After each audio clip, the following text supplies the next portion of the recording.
మీ పేరేం పేరండి? సూర్యనారాయణ. సూర్యనారాయణ. మీరు ఏం చేస్తుంటారు? మేము వ్యవసాయం చేస్తున్నాం. వ్యవసాయం. పొలం ఎంత ఉంది మీకు?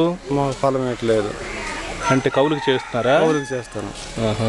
ఎకరాకి ఎంత ఖర్చు అవుతుంది? ఎకరాకి 18 వరకు 19,000 వరకు అవుద్ది. 19,000 వరకు ఖర్చు అవుద్ది. మరి బ్యాంక్ మీకు ఎంత ఇస్తుంది అప్పు?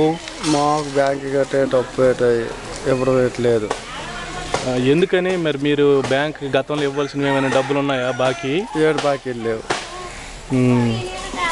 మరి ఒకవేళ కౌలు రైతులకి ఏడాదికి పంటను బట్టి ఒక 20,000 వరకు రుణం వచ్చే ఏర్పాటు చేయడానికి రైతులంతా ఏకమవుతున్నారు.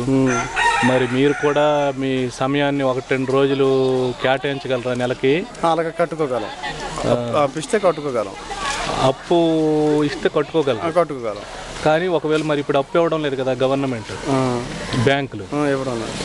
మరి ఒకవేళ కౌలు రైతులకు కూడా అప్పు ఇవ్వాలి, వాళ్ళు చేస్తున్న పంటను బట్టి వాళ్ళకి ఒక 20,000 వరకు సహకరిస్తే ప్రతి ఏడాది కట్టుకుంటారని చెప్పి మనం ఒక ఉద్యమం చేద్దాం అనుకుంటున్నాము. దానికి మీరు మద్దతు ఇస్తారా? మద్దతు ఇస్తాం. కట్టుకోగలం. నెలకి 1-2 రోజులు మాతో వస్తారా? వస్తాం. సరే, థ్యాంక్ యూ.